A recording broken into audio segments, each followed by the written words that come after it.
नमस्कार। Class 9th के सभी स्टूडेंट्स का आरपी व्यास क्लासेस में हार्दिक स्वागत है। अब तक गणित विषय में चैप्टर 1 जो है आपका नंबर सिस्टम, इस पे मैं 3 वीडियो लेक्चर प्रस्तुत कर चुका था।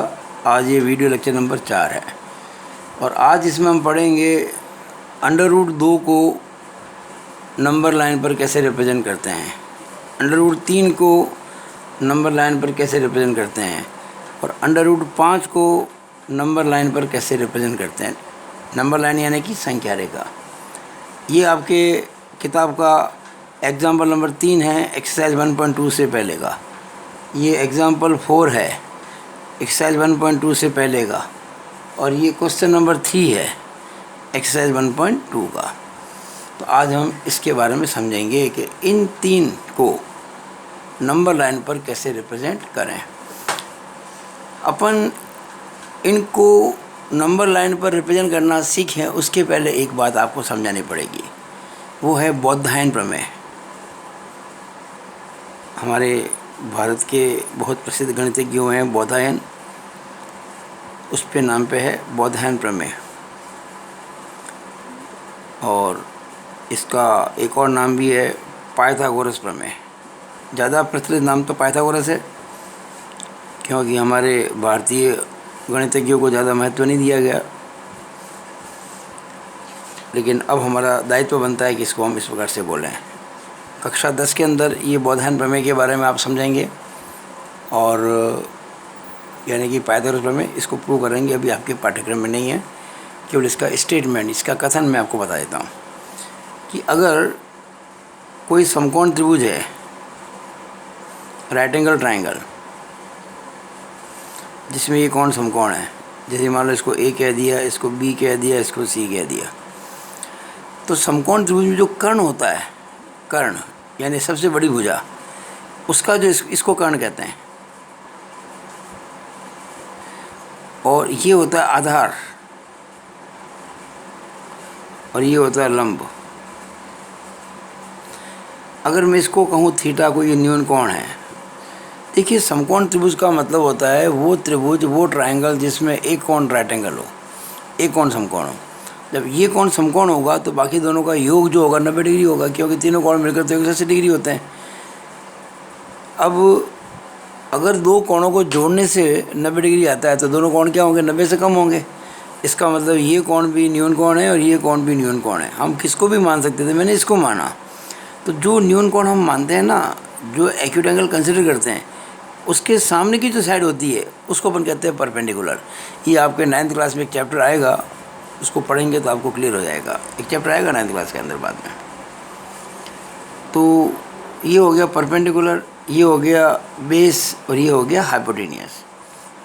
क्या कहती है प्रमेय ये कि जो कर्ण का वर्ग होता है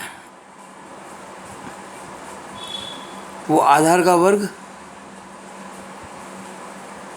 प्लस लंब का वर्ग, ये है पाइथागोरस प्रमेय। अगर मैं आधार को 1 ले लूं, लंब को भी 1 ले लूं, तो कर्ण का वर्ग कितना हो जाएगा, 1 स्क्वायर 1 प्लस 1 स्क्वायर 1 और 1 2। इसका मतलब कर्ण यानी कि हाइपोटेन्यूज कितना हो जाएगा, √2। अगर किसी संख्या का स्क्वायर 2 है तो संख्या क्या होती है, √2। ये √2 हो जाएगा कब, अगर ये 1 हो और ये 1 हो तो। अब देखिएगा, अगर मैं मान लीजिए ये ट्रायंगल है, ये 1 है, ये राइट समकोण है और ये भी 1 है, और इसको अगर मैं मिला दूं तो ये चूँकि समकोण है ना, और अभी मैंने समझा अगर ये 1 और ये 1 होती है √2 होता है, ये √2 हो जाएगा। ये इसकी थोड़ी सी थ्योरी है जो आपको दिमाग में रहनी चाहिए। अब हमें इस √2 को नंबर लाइन पे रिप्रेजेंट करना है, तो उसके लिए आपको पहले बनानी पड़ेगी नंबर लाइन। तो मान लीजिए मैंने ये नंबर लाइन बना दी, ये रही नंबर लाइन। नंबर लाइन पे क्या होता है, यहाँ 0 होता है, उधर प्लस होते हैं, इधर माइनस होते हैं। अब अगर माइनस से कोई काम नहीं पड़ना तो मैं प्लस प्लस से अंकित करूँगा। जैसे इसको मैंने 1 कह दिया, इसको मैंने 2 कह दिया, इसको मैंने 3 कह दिया, इसको मैंने 4 कह दिया। इस तरह से ये चलता रहेगा अनंत तक। अब हम अगर ये जो यहाँ से यहाँ तक है 1 है, 1 है, ये 1 लिख दिया। अगर मैं इस 1 मार्क पर एक लाइन खींचूँ समकोण पे यानी कि राइट एंगल पे, ये खींच दी मैंने, और लंबाई कितनी इसकी, उतनी जितनी ये है। ये अगर 1 है तो हम एक कंपास लेके इतना खोल लेंगे, इसको काट देंगे बराबर, इसके बराबर काट देंगे इसको। यहाँ पे ये भी 1 हो गया, 1 हो गया। ये समकोण है, राइट एंगल है। अब अगर मान लीजिए इस पॉइंट को मैंने ए नाम दे दिया और ये 0 है तो 0 को ए से मिला दिया। ये बताइए √2 हुआ कि नहीं हुआ? हो गया ना? बिल्कुल वैसे ही जैसे ये बताया मैंने आपको थोड़ी देर पहले। ये 1 और ये √2, बिल्कुल वैसे ही 1 1 √2। अब मैंने √2 को बताने के लिए ये 0A रेखा बताई है, लेकिन मुझे तो इसको नंबर लाइन पर बताना है। अब क्या करें? तो उसका तरीका क्या है कि आप इस 0 को माने केंद्र, ये 0 है ना, इसको माने केंद्र यानी कि सेंटर, और 0A इसको माने आप चाप यानी कि आर्क, और चाप काटें। कंपास के नोक यहाँ रखकर इतना खोल के इसको काटेंगे तो ये ऐसा कुछ कटेगा, ऐसे यहाँ काटा इसको। मान लीजिए इसको बी पे काटा, ये जो आर्क है ना इसको सेंटर माना, ये रेडियस है, ये आर्क काटा हमने। ये आर्क इस नंबर लाइन को मान लीजिए बी पर काटता है, तो ये जो ओ से यानी कि 0 से बी तक की जो दूरी है ये वाली √2 हो जाएगी। क्यों हो जाएगी? कि भाई आर्क तो ओ है, अगर हमने इसको इतना आर्क लिया तो जो ओ है वही तो ओ भी होगा। ये चाप जो है OA और चाप OB ये तो बराबर ही है ना। अगर OA √2 है तो OB भी √2 होगा, और B बिंदु आपका संख्या रेखा पर आ रहा है तो डायरेक्टली आंसर दे देगा। अगर आपने संख्या रेखा जो नंबर लाइन है इसको टू द स्केल बनाया है तो ये आप जानते हैं अगर कि √2 जो होता है वो 1.732 होता है। तो एग्जैक्टली तो इतना पॉसिबल नहीं होगा आपको इसको क्लियरली मेंशन करना, लेकिन हाँ ये लगभग 1.7 से कुछ ज़्यादा आ जाएगा। यानी अगर आप इस पर 1.7 मार्क कर सकें, मैं अगले वीडियो में इसको आपको करके बताऊंगा, नेक्स्ट वीडियो के अंदर टू द स्केल बनाएंगे तो ये 1.7 से थोड़ा आगे जाएगा, क्योंकि 1.732 है ना। तो इस तरह से आपने इस √2 को नंबर लाइन पर रिप्रेजेंट कर दिया। अब देखिए हमें करना है नंबर लाइन पर रिप्रेजेंट √3 को। √3 को करना है जैसे √2 को किया वैसे √3 को कर देंगे, बिल्कुल पहले की तरह। मैंने मान लीजिए यहाँ मार्क कर दिया ये। अब देखिएगा जैसे मान लीजिए मैंने 1 को माना यहाँ 2 सेंटीमीटर, 2 हो जाएगा 4 सेंटीमीटर, 3 हो जाएगा 6 सेंटीमीटर। चलो मैंने टू द स्केल ही कर दिया इसको, ठीक है ना। ये हो गया, तो ये हो गया 1, ये हो गया 2, ये हो गया 3 और ये है 0। अब हम क्या करेंगे, वापस पहले की तरह हम यहाँ पे एक राइट एंगल बनाएंगे, समकोण बनाएंगे। ध्यान देना, अभी तो मैं अंदाज़ से बना रहा हूँ, आपको ऐसे नहीं बनाना है, आपको कंपास से बनाना है। ये आपने सीखा हुआ ज्योमेट्री के अंदर कि कंपास के द्वारा यानी प्रकार के द्वारा कैसे 90 का कोण बनता है। ये कोण 90 का है, ये 1 है ना, ये भी मैंने 1 ले लिया। तो अब मैं अगर इसको इससे मिला दूँ,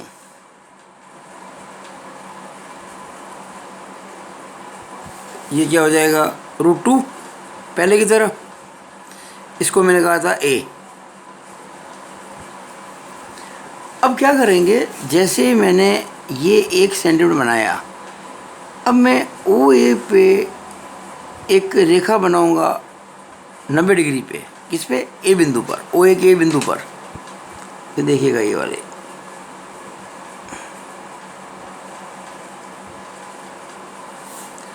और फिर इस पे एक काटूंगा पहले की तरह। ये एक है ना, ये भी एक है। ये आप देखेंगे कि कितना आना चाहिए, मैंने माना था लगभग 2 सेंटीमीटर के बराबर। तो ये आ जाएगा, यहाँ पे आ जाएगा, ये आ गया। मान इसको मैंने बी कह दिया। अब मैं ओ को यानी कि 0 को बी से मिला दूंगा।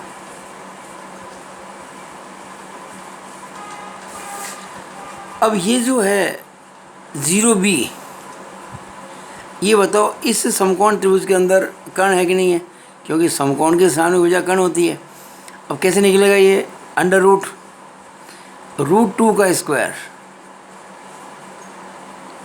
प्लस 1 का स्क्वायर। √2 का स्क्वायर 2 होता है, 1 का स्क्वायर 1 होता है, √3 भाग नहीं हुआ, तो ओ बी आ गया √3। ये जो ओ बी है ये √3 आ गया भाई। अब मुझे इसको संख्या रेखा पर प्रदर्शित करना है। किसको? ओ बी को। हम क्या करेंगे, पहले की तरह ओ को केंद्र मानेंगे। ओ यानी कि जब मैं ओ बोलता हूँ ना, इसको 0 समझे आप, इसको मानेंगे अपन केंद्र, सेंटर। और जो ओ बी है यानी 0B है, इसको मानेंगे त्रिज्या यानी कि रेडियस। और एक चाप काटेंगे, एक आर काटेंगे, जो इस नंबर लाइन को कहीं न कहीं काटेगा। अब आपको बता दूं मैं कि √3 जो होता है वो 1.732 होता है, 1.732। इसका मतलब 1.7 से कुछ आगे जाएगा ये 2 से कुछ पहले रहेगा। ये अगर 1 है, ये 2 है, ये 1.5 है, ये 1.7 करीब यहाँ कहीं आएगा। यानी अगर मैं ओ को केंद्र मानूँ और ओ बी को ये मानूँ त्रिज्या, तो ये जो आएगा ना, ये आर्क, ये यहाँ कहीं आएगा। ये सेंटर है, ये रेडियस है, और ये आर्क है जो यहाँ पे सी पे काटता है। और ये जो सी बिंदु है, इसकी जो दूरी होगी यहाँ 0 से, ये √3 हो जाएगी। और ये आप जब नापेंगे ना 0 से, तो ये 1.7 से थोड़ा ज़्यादा आएगा, जो है 1.732 या 1.73 अब लगभग आप कह सकते हैं। तो इस तरह से मैंने आपको √3 को नंबर लाइन पर रिप्रेजेंट करना सिखा दिया। अब करते हैं √5 को। अब √5 करते हैं। तो √5 के 2 तरीके हैं। एक तरीका तो वही जो मैंने अभी बताया आपको। कैसे? देखिएगा,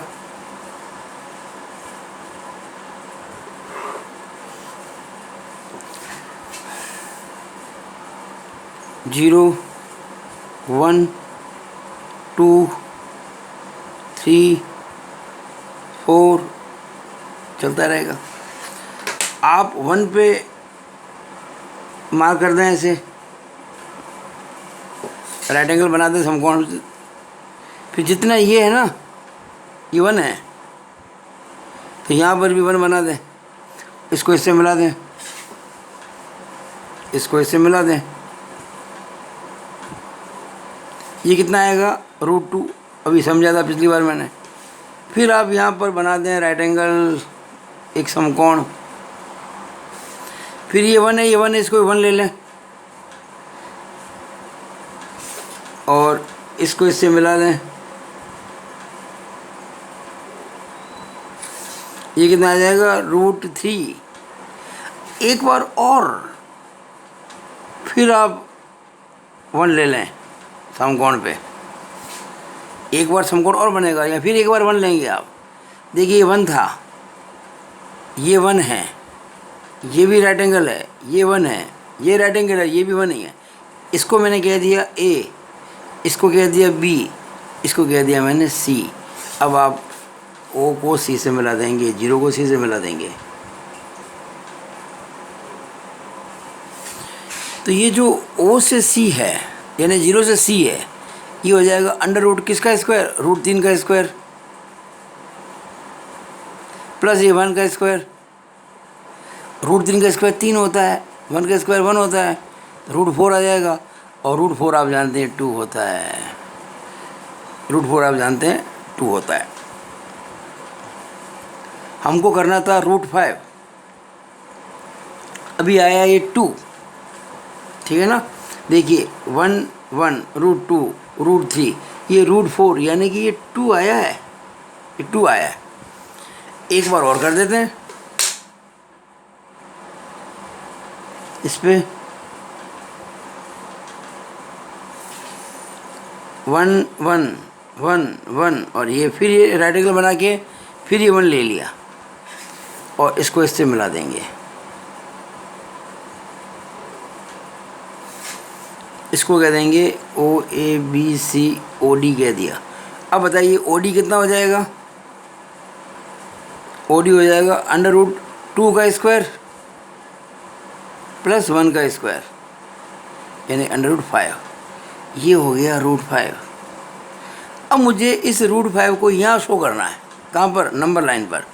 तो मैं आपको बता दूं कि √5 जो होता है वो 2.236 होता है, लगभग 2.236, यानी कि 2.2 से थोड़ा ज़्यादा आएगा। ये 2 है, ये 3 है, ये 2.5 है, ये यहाँ कहीं आएगा, यहाँ कहीं आएगा। अगर मैं O को केंद्र मानूं यानी कि 0 को केंद्र मानूं और OD त्रिज्या लूँ,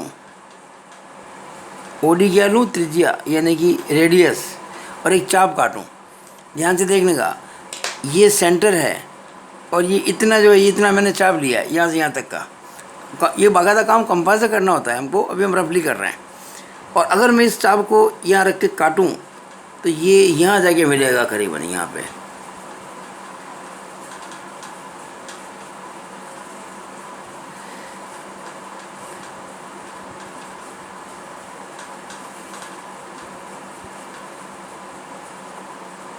यहाँ कहीं आएगा, ये यहाँ आएगा। मान लीजिए इसको मैंने E कह दिया और ये जो पॉइंट है ये वाला 0 से E, ये √5 हो जाएगा। और ये 2.236 यानी कि 2.23, तो ये 2.2 से थोड़ा ज़्यादा जाएगा। इसको अपन बाद में कभी फिर भी करेंगे। मैं अगले वीडियो में प्रयास करूँगा कि आपको ये एग्जैक्टली बना के बताऊँ कंपास के द्वारा।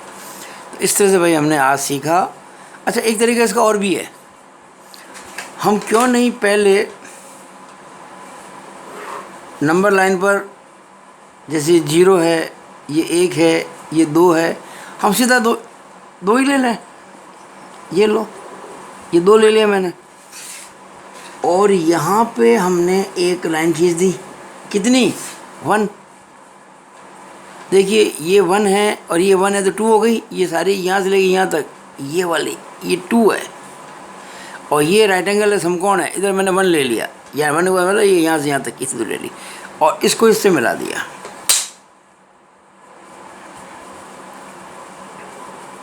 इसको इससे मिला दिया तो डायरेक्टली √5 आ गया। क्यों? कि √2 का स्क्वायर प्लस 1 का स्क्वायर यानी कि √5। अब आप इसको सेंटर लेंगे और ये रेडियस लेंगे और ये आप ऐसा एक आर्क काट लेंगे इस प्रकार से, ये वाला। तो ये जो डिस्टेंस होगी सीधी ही √5 आ जाएगी। और आप जब नापेंगे ना इस दूरी को तो ये 2.236 यानी 2.23, ये 6 है ना, तो ये लगभग 2 पॉइंट ये आप नापेंगे तो ये करीब करीब आप जब स्केल से काम करेंगे ना ये तो 2.24 आएगा लगभग ये। तो आप ऐसे भी कर सकते हैं, आप ऐसे भी कर सकते हैं। किताब में आपको ये मेथड दिया हुआ है, ये वाला, ये मेथड जो मैंने बनाया ये 2 और 1 वाला किताब में नहीं दिया गया है, पुस्तक में वाला दिया गया है समझाने के लिए। तो कोई भी कर सकता है, लेकिन बेसिकली बात एक ही है, आपको पाइथागोरस थ्योरम यानी कि बौद्धायन प्रमेय को काम लेते हुए इस तरह से किसी इरेशनल नंबर को √2 √3 √5 आगे जाके इसको √7 √11 √13 कोई भी नंबर हो इरेशनल, उसको अपन नंबर लाइन पर रिप्रेजेंट कर सकते हैं। तो ये मैंने आज आपको अपना ये जो वीडियो इस पे पूरा मैंने डेडिकेट किया है इन इरेशनल नंबर्स को नंबर लाइन पे रिप्रेजेंट करने के लिए। मुझे आशा है आपको ये समझ में आ गया होगा। आपको मेरा ये वीडियो कैसा लगा? अगर अच्छा लगा हो तो इसको तुरंत लाइक करें, क्योंकि आपके जो लाइक्स और शेयर जो होते हैं ये मेरी सामर्थ्य को बढ़ाएंगे और मुझे आगे के लिए प्रेरणा मिलेगी। मैं आप लोगों के लिए दिन रात एक करके आगे जाके काम करता रहूँगा। और ये जो मेरा यूट्यूब चैनल है आरपी व्यास क्लासेस, इसको सब्सक्राइब कर लें तो आपको ऑटोमेटिकली मेरे सारे वीडियोज़ मिलते रहेंगे। मैं जब भी ये 9th के लिए काम करूँगा, मैं केवल 9th के लिए काम नहीं करता हूँ, मैं 9th 10th 11th 12th diploma engineering बहुत सारे विषय पे काम चल रहा है, तो मैं ओकेजनली समय निकाल कर 9th के लिए भी करता हूँ। तो आपको ये प्रॉमिस है कि आपका जब आपके टेस्ट होंगे, एग्ज़ाम होंगे, एनुअल, अर्धवार्षिक, जब भी कभी, उसके हिसाब से आपको कोर्स मैं पूरा करवा दूंगा। आपको कहीं भी कोचिंग की, कहीं भी ट्यूशन की ज़रूरत नहीं पड़ेगी। It is my promise. आप मेरे वीडियो अच्छे लगने पर आरपी व्यास क्लासेस को ज़रूर सब्सक्राइब करें। It is all over about this video. Thank you.